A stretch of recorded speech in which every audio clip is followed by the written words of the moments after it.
Olá vestibulanda, seja mais uma vez bem-vindo e bem-vinda. Se estão aqui agora nesse segundo encontro, quer dizer que assistiram o primeiro, espero que tenha contribuído de alguma forma para que vocês compreendam o processo histórico e a forma como a UEL está cobrando o conteúdo programático para o vestibular, que seria realizado em 2020, entretanto, pela pandemia, passou a ser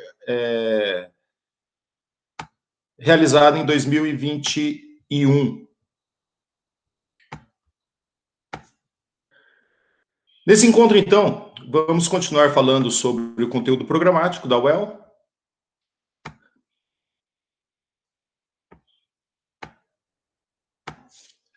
Sobre o mundo na modernidade. O conteúdo, então, trata desse segundo encontro o mundo da modernidade, a cultura e a ciência, a formação dos estados e a expansão comercial e colonial europeia, a conquista e a colonização da América e do Brasil, o pensamento iluminista e as revoluções burguesas, a revolução industrial, aspectos culturais, sociais e econômicos, a escravidão e demais formas de trabalho compulsórias no Brasil e na América, a crise do sistema colonial e a formação dos estados na América anglo-hispânica e no Brasil. Para começarmos, nós temos que falar aí sobre o Renascimento. Então, no primeiro momento, houve o Renascimento comercial, o Renascimento urbano, e, por fim, chegou a ideia do Renascimento cultural. Essa relação da ciência e a cultura que o Renascimento propôs, buscando, né, no pensamento da antiguidade, o classicismo, essa visão humanista, o antropocentrismo, rompia com a visão que a Igreja Católica ela impôs durante todo o período da Idade Média, com seus dogmas, com a punição da excomunhão, ou mesmo com a relação da Inquisição, né? As pessoas que eram condenadas pela heresia, né? Quando desobedeciam os ensinamentos da Igreja Católica. A UEL, então, ela vai estar cobrando esse aspecto do Renascimento, que nós temos que destacar os grandes nomes. Eu, por exemplo, amo a obra de Erasmo de Roterdão, o Elogio à Loucura. Eu acho que é uma obra extremamente revolucionária na forma como percebe as relações humanas. Então, o humanismo ele está presente em várias dessas obras, não só nas pinturas renascentistas, que nós fechamos aí com Leonardo, Michelangelo, Donatello, as Tartarugas Ninjas, né? O próprio Rafael de Sanzio, e, por fim, nós temos a questão da literatura. Nós temos aí o Camões, nós temos que fez Lusíadas, nós vamos ter o William Shakespeare com toda essa visão humanista, né? As decisões, os paradigmas, a questão ética presente nas obras de William Shakespeare. Nós vamos ter grandes expressões culturais que ficaram marcadas aí no período do Renascimento. Para além do Renascimento, o período da Idade Moderna, ele vai ser caracterizado pela ascensão da burguesia, né? Os mecenas, aqueles que vão patrocinar a consolidação das obras de arte, a consolidação, então,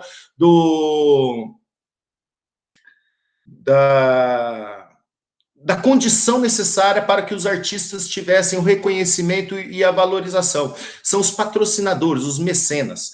E principalmente ali na Itália, né, a cidade de Gênova, de Veneza, dois centros econômicos muito prósperos, que vai ser o berço do Renascimento, o período do 300, 400, 500, que depois vai se espalhando para além do território europeu e acaba levando essa mentalidade humanista para outras localidades, junto com o comércio, com a relação de poder e de prestígio das monarquias que se formavam. Então, essa ideia de um Estado forte caracterizou o mercantilismo, através do protecionismo econômico, essa ideia nacionalista, né, da economia, o controle que o monarca exercia sobre a economia, a proposta, então, da balança comercial favorável, a diminuição das importações, o aumento das exportações, o aumento das taxas alfandegárias, leis pragmáticas que estimulavam o comércio, o monopólio da extração sobre as colônias, extração das riquezas nas colônias, o desenvolvimento manufatureiro, monopólios, o colonialismo propriamente, então, que vai ser uma das características das nações ibéricas. Então, dentro dessa proposta da formação do Estado e a expansão comercial e colonial europeia, nós temos as monarquias nacionais e a prática econômica voltada para o mercantilismo, que era a aliança entre o monarca e essa burguesia em ascensão. Quando a gente fala, então, das nações ibéricas, nós temos que entender que o périplo português, né, o controle que Portugal exerceu ao redor do continente africano, né, a forma como eles foram estabelecendo as feitorias, os vínculos com os povos que já viviam naquela região, principalmente ali o povo do Congo, o povo Nagô e Yorubá, em região de Benin, a questão, então, de Angola, Moçambique, controlada pelos portugueses, deu a base para que eles expandissem ainda mais a sua influência em outros territórios, principalmente quando eles conseguem contornar o Cabo da Boa Esperança, né, o Cabo das Tormentas, com Bartolomeu Dias, e chegam às Índias para o comércio que os italianos dominavam naquela rota.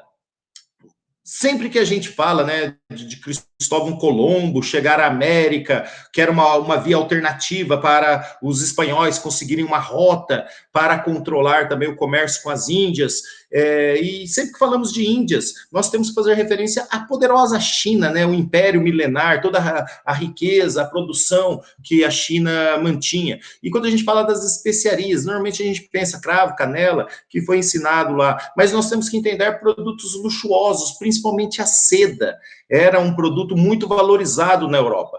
Então, quando nós falamos do território da América, a conquista da América, a expansão das nações ibéricas sobre o território da América, nós temos ali o Tratado de Tordesilhas de 1494, lembrando que Colombo chega no 12 de outubro de 1492, ali na região do Caribe, próximo a Cuba.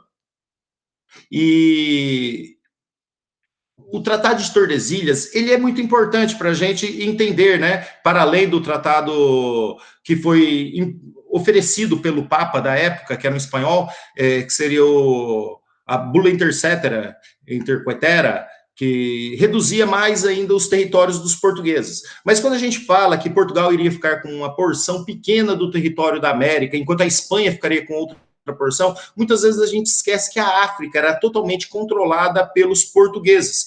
E para além da África, o grande interesse era as Índias. Então também temos o Tratado de Saragoça, de 1529, que vai definir os territórios espanhóis e os territórios portugueses. Com esse mapa aqui a gente percebe muito bem a vasta extensão territorial que Portugal, a grande potência daquela época, controlava, e as extremidades ficavam aí para os espanhóis controlarem.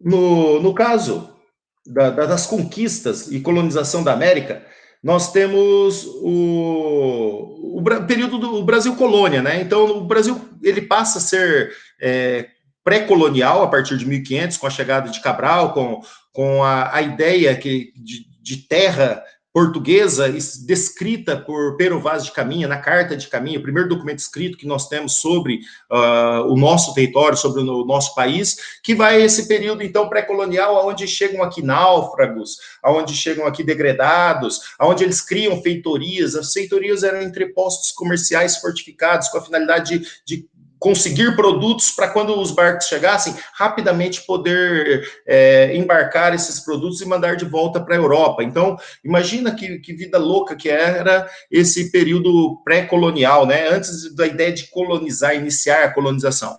O pré-colonial vai até 1530, com a expedição de Martim Afonso de Souza, que inicia ali a Vila de São Vicente, cria a Vila de São Vicente com a finalidade, então, de fazer o povoamento. É aí que nós temos a montagem da colonização, principalmente com a estrutura das capitanias hereditárias. Então, as capitanias hereditárias eram fidalgos, nobres portugueses, que recebiam uma carta de doação do rei de Portugal para explorar essas terras. Foram 13 fidalgos que receberam, 15 capitanias que foram divididas, e em 1548, após o fracasso das capitanias, porque nenhum nobre que queria vir para essas terras, enfrentar aqui povos nativos, enfrentar a natureza selvagem, animais desconhecidos, enfrentar os perigos do mar, enfrentar piratas.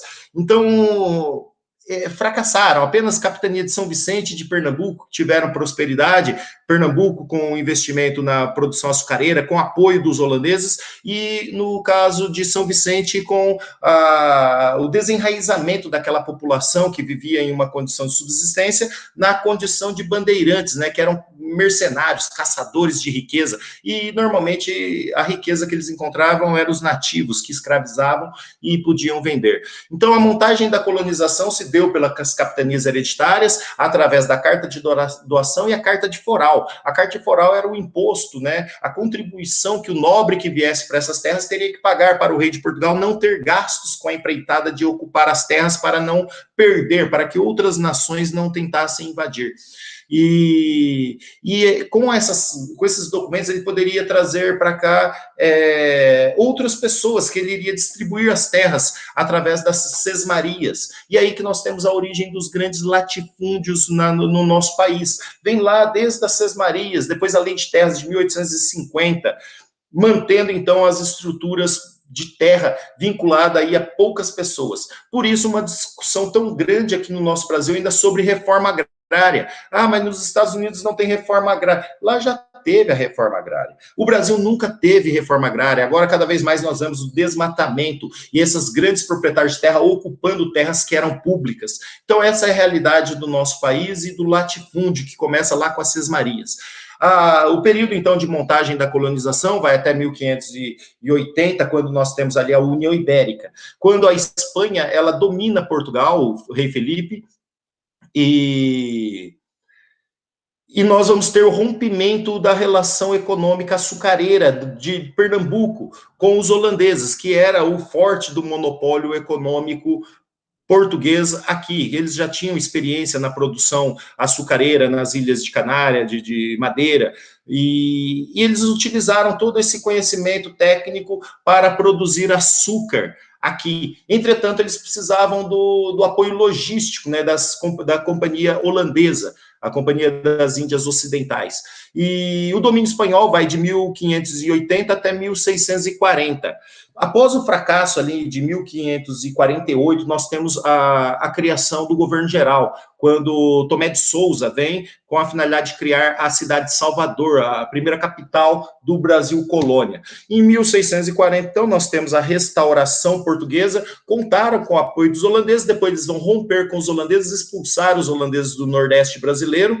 Os holandeses vão para a região das Antilhas, né, no Caribe, e lá vão produzir açúcar que vai competir com o açúcar português na Europa. Só que os holandeses, eles tinham as redes logísticas, né, as redes de comércio, coisa que Portugal não controlava. Portugal, então, vai ter uma crise no setor açucareiro, que vai ser, então, impulsionada agora pela economia aurífera, pelo ouro que os bandeirantes, que buscavam capturar os nativos, encontraram após o período da União Ibérica, quando acabou o Tratado de Tordesilhas, e eles puderam romper, invadir os territórios que eram da Espanha, e o Tratado de Madrid, ele vai definir que quem ocupou tem posse dessas terras. Então, vejam que é muita coisa que está acontecendo no território do Brasil colônia nesse período.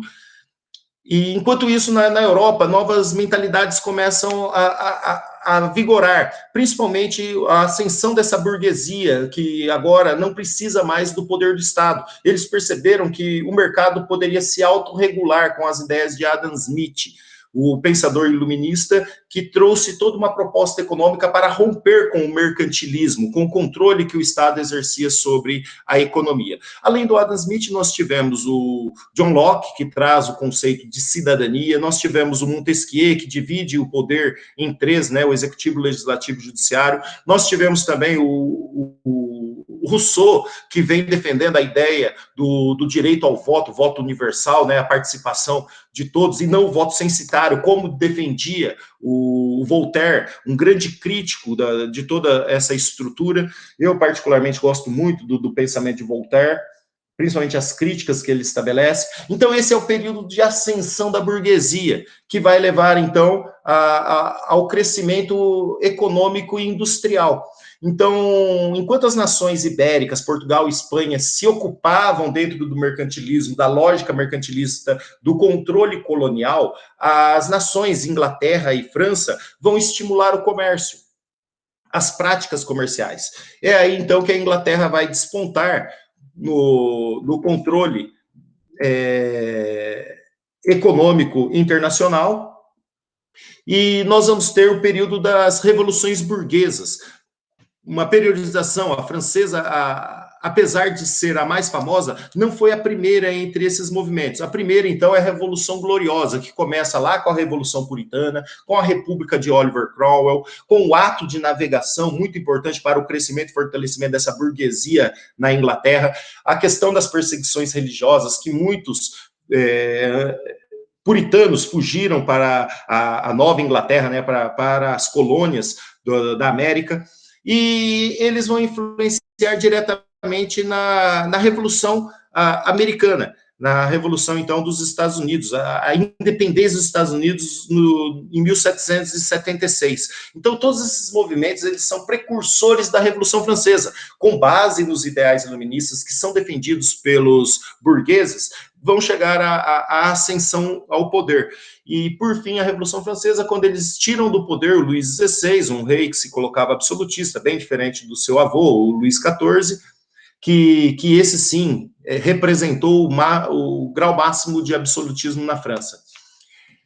E aí nós falamos um pouco sobre a Revolução Industrial. O primeiro momento da Revolução Industrial, nós tivemos ali o desenvolvimento do motor a vapor. A Revolução Industrial, então, com novas técnicas e tecnologias, ela transformou completamente a forma do ser humano compreender o mundo e produzir a sua transformação, a transformação do mundo, né? A ideia de segunda natureza, humanizar a natureza, então a transformação dos objetos, dos recursos que encontravam. Então, o grande impacto foi nos anos 1700, com a criação do motor a vapor. A segunda fase da Revolução Industrial, então, ela vem no século XIX, com a criação, então, da eletricidade, do motor a combustão, e mais atual nós tivemos, então, a Revolução Industrial com a computação, né, as redes sociais, a questão das telecomunicações, que surge ali com a Guerra Fria, que interligava os armamentos nucleares, até chegarmos à quarta Revolução Industrial, alguns chamam de 4.0. Então, a Revolução Industrial, a questão da inteligência, né? A inteligência artificial, a Big Data, a internet das coisas, cada vez mais atual. E o trabalho? Então, o trabalho, né, nessa compreensão, então, como que nós entendemos as relações de trabalho existentes ali no período mercantilista? Então, primeiramente, havia a exploração do trabalho dos nativos. Então, aqui no Brasil colônia, escravizavam os nativos, colocavam os nativos para produzir, para gerar riquezas, criaram toda uma logística teórica para explicar o porquê que eles eram inferiores, que mereciam ser escravizados, mas foi combatida a escravidão dos nativos através da lei da guerra justa, que só poderia escravizar aqueles que fossem ou antropófagos, ou então aqueles que eram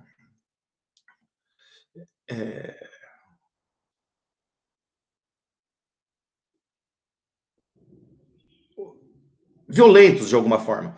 Aqueles que não aceitavam a escravidão eram vistos como violentos, então poderiam ser escravizados. E por que vai ser tão valorizada a escravidão do africano?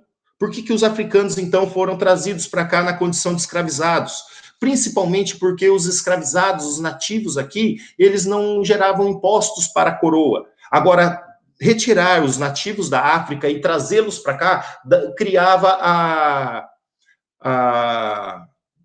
condições para os impostos. Então, essa historinha de que os índios, eles não aceitavam a escravidão, eles fugiam. Os negros, a mesma coisa, os afrodescendentes, a mesma coisa. Entretanto, criava imposto. E aí que Portugal e Espanha valorizavam a utilização de mão de obra escrava africana. E a igreja? Como que entra a igreja em todo esse cenário? A igreja estava sofrendo com a reforma protestante, então ela tinha perdido muitos fiéis, ela precisava do apoio das coroas ibéricas. Portugal e Espanha davam esse apoio. E se a igreja rompesse com os interesses econômicos, iria então criar um agravo, que seria a ruptura com o poder das igrejas, assim como aconteceu a ruptura com a Inglaterra, a ruptura no território da França, a ruptura no território da Alemanha. Então a igreja ela precisava desse apoio, então ela concedia explicações que desqualificavam os africanos e justificava que os nativos poderiam ter alma, que a alma poderia ser civilizada, enquanto o africano não, esse então não teria salvação. Então foi tudo construído com a finalidade de cobrar impostos pela coroa.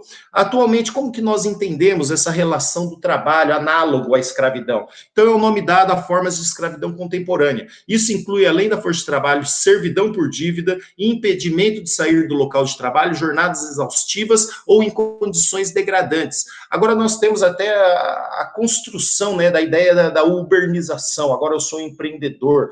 Empreendedor nada, rapaz.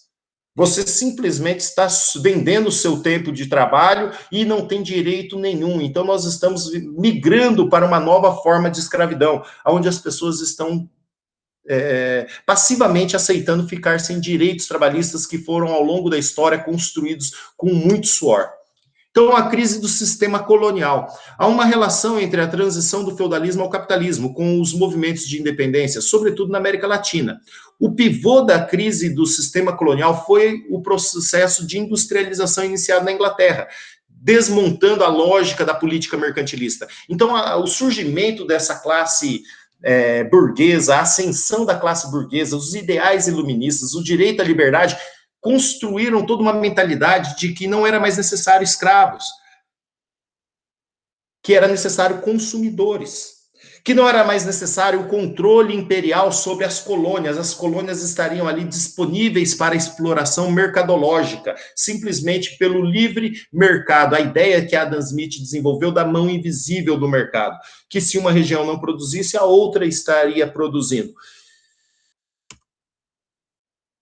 No caso do Brasil, então, nós tivemos, após a Revolução Francesa, nós tivemos a disputa interna entre os revolucionários, os girondinos, os jacobinos, os sans-culottes, né, o Babeuf, que fez a Revolução dos Iguais, que foi duramente enfrentada por todos os movimentos, até que nós chegamos ali ao poder girondino de Napoleão Bonaparte. Napoleão Bonaparte percebeu que ele precisava fazer um enfrentamento contra a Inglaterra, o poderio industrial que os ingleses haviam montado. E a mesma lógica que o Luís XVI tentou com a Guerra dos 7 Anos, até os franceses financiaram a independência dos Estados Unidos, deram grande apoio para a independência dos Estados Unidos, e daí a enfraquecer, né, para enfraquecer o poder colonial que os ingleses estavam mantendo. Entretanto, lógico que devido ao surgimento de uma elite local nos Estados Unidos, por causa do comércio triangular, que eles realizavam, comercializando o melaço que vinha da região do Caribenha, com o rum que era produzido e depois transportado para a África, e o transporte de nativos, voltando ali, fechando o triângulo comercial, e as leis intoleráveis que levaram à independência dos Estados Unidos.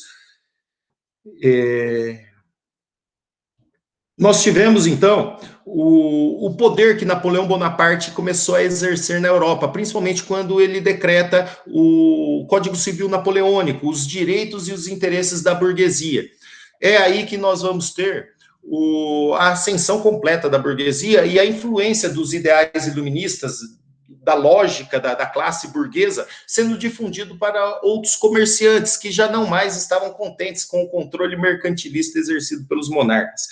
Napoleão Bonaparte, para tentar enfraquecer a Inglaterra, ele cria o bloqueio continental, que seria uma proibição de comércio dos países europeus com a Inglaterra. Então, a partir de 1792, 94, 98, nós vamos ter ali o período de ascensão da burguesia. E no caso de Portugal, que remete ao Brasil, Portugal tinha relações econômicas tanto com a França como com a Inglaterra. Tinha o Tratado de Methuen, que era um apoio econômico, o Tratado de Panos e Vinhos, realizado com os ingleses. E dentro dessa lógica, Portugal tinha que manter o comércio aberto para os produtos ingleses, impedindo ser produzido em seu território ou em suas colônias manufaturas, porque dessa forma eles conseguiam escoar sua mercadoria, compravam os produtos, mantinham a balança comercial favorável, porque o grande recurso português vinha das colônias. Entretanto, Napoleão Bonaparte ameaçou que quem continuasse comercializando com a Inglaterra sofreria invasão. E foi isso que aconteceu. Portugal continuou comercializando com a Inglaterra e Napoleão Bonaparte invade Portugal. O rei de Portugal, então, Dom João VI, ele vem para o Brasil, a vinda da família real portuguesa para o Brasil, em 1808, quando nós vamos ter o período joanino aqui. A partir do momento que Dom João chega ao Brasil, ele funda o Banco do Brasil, ele faz a abertura dos portos. Com a abertura dos portos, nós temos o fim do Pacto Colonial. Surge aí, então, a nossa independência econômica referente a Portugal.